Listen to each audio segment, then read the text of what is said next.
The iPhone SE is back. Same price, but different hardware. Over the years, Apple has charged a premium on their phones relative to its competitors. iPhones are widely known as a fashion accessory and display of wealth. So why would Apple manufacture cheaper phones? The new iPhone SE is essentially an iPhone 8 packed with an A13 Bionic chip. Consumers are trading off some features such as Face ID and night mode, but the phone still delivers tremendous value. If we look at the market share of mobile operating system, we can see that Android controls about 87% of the market. There are a lot of phone manufacturers that sport the Android OS, but this also means that Apple could steal away some of that market share. According to an analyst at TF Securities, Apple could sell between 20 and 30 million of the new iPhone in 2020.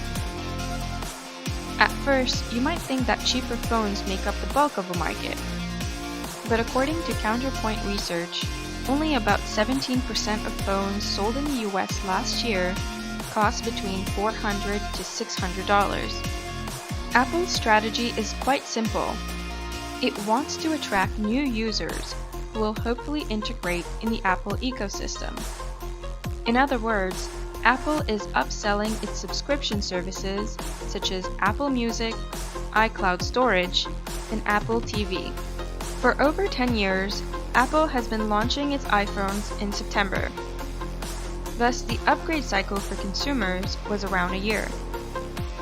During that waiting time, other companies such as Samsung, OnePlus, Razer, and Asus could lure iPhone customers. With this launch, Apple is reducing its upgrade cycle in an attempt to retain its existing customers. The introduction of the cheaper iPhone is Apple's way of getting a foothold in the fastest growing markets, which are the emerging markets, like China and India. However, manufacturers such as Samsung, OnePlus, Xiaomi, and Oppo are gaining market share in those markets. The reason is because these markets are price sensitive. Apple initially thought that it could price its iPhones at a premium in China, but was forced to re-evaluate its pricing strategy after iPhone shipments dropped by 20% in Q4 2018. As for India, did you know that Apple does not own any retail stores there? Because of India's local sourcing requirements, Apple has been relying on third-party sellers for over a decade. But Apple is banking on its ability to operate its own retail stores as from 2021 to gain market share in India. Apple knows that the next frontier is 5G, and you should note that the iPhone SE is not 5G compatible. Customers who are switching to the iPhone ecosystem now with the iPhone SE will likely adopt the 5G-enabled iPhone when it launches. It is true that the 5G phone would be more expensive, but we believe that Apple might introduce trade-in programs for the iPhone SE. As for the iPhone 5G, Apple may bundle the phone with its AirPods or even its watches.